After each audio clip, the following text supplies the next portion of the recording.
Hello दोस्तों, कैसे हैं आप। दोस्तों, आप लगातार वर्ग 2 की तैयारी जारी रखे हुए हैं और संबंध में मैं भी लगातार वीडियो ला ही रहा हूं। वर्ग 2 का पाठ्यक्रम के अनुसार कैसे आप अपना जो मेन सब्जेक्ट है उस पर अच्छे से पकड़ बना सकते हैं, कल इस पर मैं वीडियो लेकर आया था।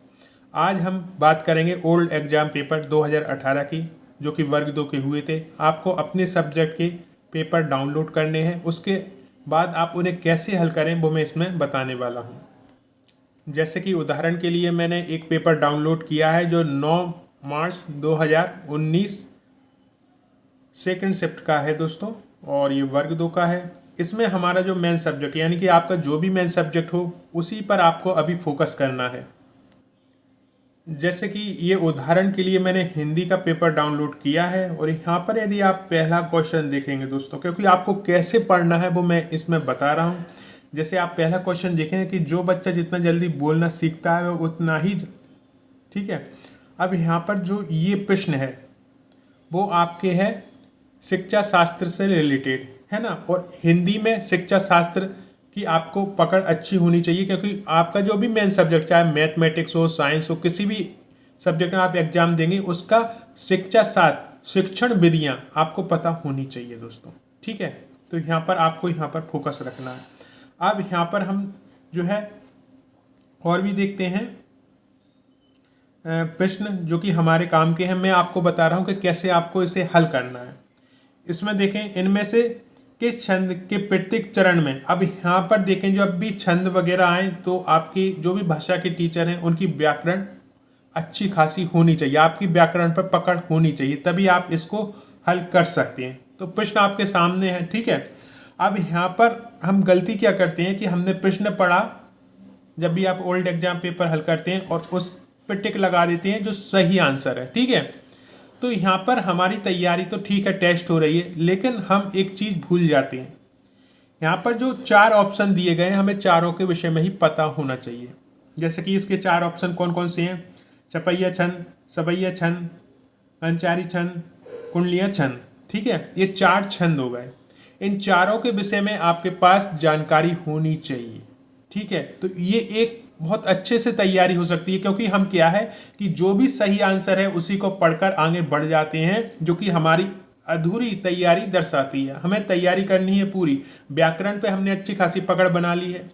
फिर भी जो 4 ऑप्शन हैं उन्हें से लिख लें दोस्तों, और उन पर आप प्रैक्टिस करें। अब इसमें और आगे देखें हम, अर्ध सरकारी पद से क्या तात्पर्य है।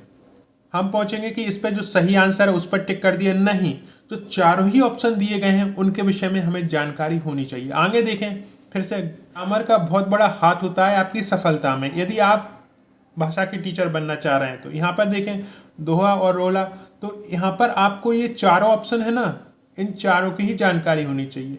ये मैं किस बेस पर बोल रहा हूँ, आप कहेंगे सर आप ऐसे बोल रहे हैं कि चारों की जानकारी होनी चाहिए, तो वो भी मैं आपको बताऊंगा। यहाँ पर आप देखें आगे, ईशिया तू ना गई मेरे मन से, ठीक है। तो यहाँ पर ये पूछा गया है कि किसके द्वारा ये निबंध लिखा गया है ना। तो हम क्या है कि हम कहेंगे कि भैया ये तो रामधारी सिंह दिनकर हैं, इनका ही आंसर सही है और याद कर लिए, नहीं। यहाँ पर आपको हजारी प्रसाद द्विवेदी ने कौन कौन से रचना है, लेखक, निबंध, जो भी कुछ इनके विषय में है सब आपको पता होना चाहिए। पद्मनाभ पुन्नालाल बख्शी के विषय में आपको पूरा पता होना चाहिए। हमारे श्री जयशंकर प्रसाद जो हैं उनके विषय में आपको पूरा पता होना चाहिए, है ना। तो एक पर रुक कर नहीं रहना है। जैसे कि हमने कहा कि श्री रामधारी सिंह दिनकर हो गए, ठीक है, अब हम इन पर ही रुक कर रह गए और आगे बढ़ गए तो हमारी पढ़ाई अधूरी ही मानी जाएगी। हमें जो 3 ऑप्शन है उनके विषय में भी पता होना चाहिए, और ये लागू होता है आपके साइंस, सोशल साइंस, जितने भी सब्जेक्ट है सब पर लागू होता है कि जो एक सही आंसर है वो तो हमें रखना ही है सामने, लेकिन जो 3 आंसर दिए गए हैं जिनसे आगे जाकर क्वेश्चन बन सकते हैं उन पर भी हमें पूर्ण फोकस करना है। ऐसे आप हर एक जो आपके एग्जाम हो चुके हैं वर्ग 2 के, उनसे आप एक अलग से नोट्स बनाएं। आपका सिलेबस है उस अनुसार तो आप नोट्स बना ही रहे हैं, लेकिन इसके अलावा जो आपका पेपर है उनसे भी आप नोट्स बनाएं दोस्तों।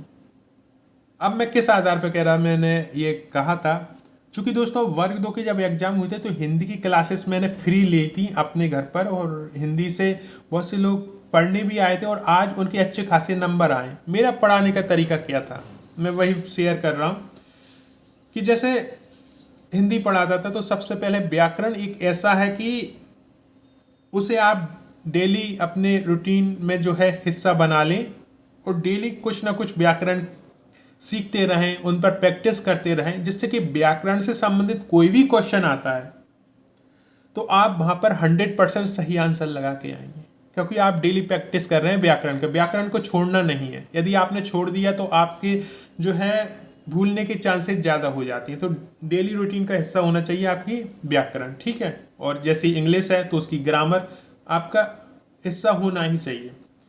इसके अलावा शिक्षण विधियाँ, शिक्षा शास्त्र, यहाँ पर हिंदी से रिलेटेड शिक्षा शास्त्र आपको अच्छे खासा आना चाहिए, क्योंकि उससे संबंधित क्वेश्चन बन सकते हैं, ठीक है, वो बने भी हैं और आगे भी आएंगे।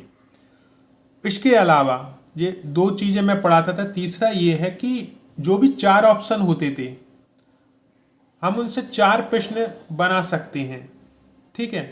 अब यहाँ पर आप देखें कि इस बार तो उन्होंने सही आंसर जो है श्री रामधारी सिंह दिनकर है, लेकिन अगले जो क्वेश्चन बन सकते हैं वो श्री हजारी प्रसाद द्विवेदी, श्री पद्मालाल पुन्नालाल बख्शी जी, श्री जयशंकर प्रसाद जी से बन सकते हैं। तो इनके विषय में हमें जानकारी होनी चाहिए। हालांकि हम जब अपना सिलेबस कंप्लीट करते हैं तो ये सब हम उसमें पढ़ते चले जाते हैं, लेकिन विशेष ध्यान किस चीज़ पर देना है ये हमारे जो पुराने ओल्ड एग्जाम पेपर हैं वो हमें बताते हैं, वो हमें सिखाते हैं। तो हुआ ऐसा कि जितने भी लोग जैसे मैंने उन्हें पढ़ाया और जैसे समझाया उस हिसाब से उन्होंने नोट्स तैयार किए ना, तो एग्जाम में उन्हें प्रॉब्लम्स नहीं आई। अब आप कहोगे कि 2018 में ये एग्जाम हुए थे, उससे पहले जो नोट्स बनाए गए वो किस आधार पर बनाए गए? तो यहाँ पर रीट है, यूपी टेट है, आपके छत्तीसगढ़ के एग्जाम पेपर हैं, आपके बिहार के हैं, उनका विश्लेषण लिया गया था।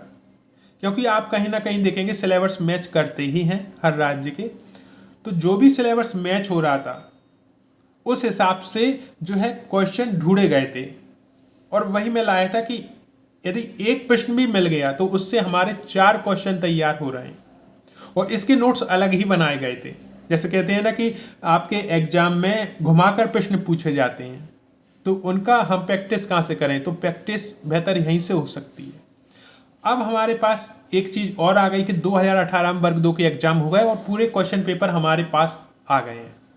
अब इन्हें हमें डिटेल्स में हल करना है। यदि आप कहेंगे तो मैं हिंदी की क्लासेस ला सकता हूँ, मैं लाइव आपको आकर पढ़ा सकता हूँ हिंदी विषय में, क्योंकि हिंदी विषय जो है मेरा रहा है और इस पर अच्छी खासी मेरी पकड़ भी है। तो हम पढ़ेंगे इस आधार पर कि जो भी क्वेश्चन बन रहे हैं इनसे, जैसे कि आप पूरा देखेंगे ना तो हर एक प्रश्न में 4 ऑप्शन दिए होते हैं, और इन चारों के विषय में, यानी कि मान लो इसका क्या है, जो भी सही आंसर है, जैसे कि इसका आंसर है हबीब तनवीर, ठीक है। अब इनके विषय में आपको डिटेल्स, क्योंकि एक ही रचना नहीं की, इन्होंने बहुत सारी रचनाएं की होंगी, तो उन सभी रचनाओं के विषय में हमें पता होना ही चाहिए। जो भी इन्होंने नाटक रचे हैं वो सभी जो नाटक है उनकी जानकारी हमें होना ही चाहिए। अब नाटक की जानकारी होना ये मात्र नहीं है कि आपने उसका नाम पढ़ लिया, उसमें कैरेक्टर कौन कौन से हैं वो भी आपको पता होनी चाहिए, क्योंकि कई बार तो ये है कि उसके चरित्र पूछ लिए जाते हैं, कि उसमें जो नाम बता दिए जाते हैं कि ये किस नाटक के चरित्र हैं, तो उनके नाम पूछ लिए जाते हैं। तो हमारे पास इतना अभी समय है कि हम गहराई के साथ अध्ययन कर सकते हैं दोस्तों, और वो आपको गहराई के साथ अध्ययन करोगे ना तो आप उन लाखों लोगों में से आगे निकल जाओगे जो अभी सोए हुए हैं, क्योंकि फार्म लाखों भरे होते हैं और एग्ज़ाम देने उतने लोग नहीं जाते हैं, क्योंकि बहुत से लोग तो फार्म भर देते हैं, एग्ज़ाम भी नहीं देते, बहुत से लोग एब्सेंट हो जाते हैं किसी भी कारण से।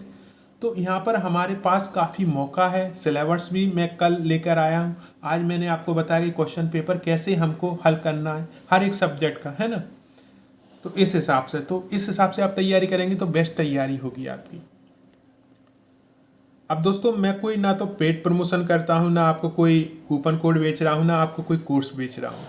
जो आपका एक सपना है ना शिक्षक बनने का, बस मैं उसमें थोड़ा सा अपनी भूमिका निभाना चाहता हूँ, आपको पढ़ाई से जोड़े रखना चाहता हूँ, क्योंकि मुझे मालूम है कि आप कल के शिक्षक बनोगे, आपके अंदर वो क्षमता है कि आप शिक्षक बन सकते हो। सिर्फ आप भटको नहीं, तैयारी जारी रख सको। कैसे तैयारी करनी है वो आप बेहतर सोचें, बेहतर तरीके से बताएं, और कोई भी जो आपको लग रहा है कि वो सही से तैयारी नहीं कर पा रहा है तो उसे भी आप गाइड करें, जिससे कि हम सभी मिलकर इस महायज्ञ में सफल हो सकें।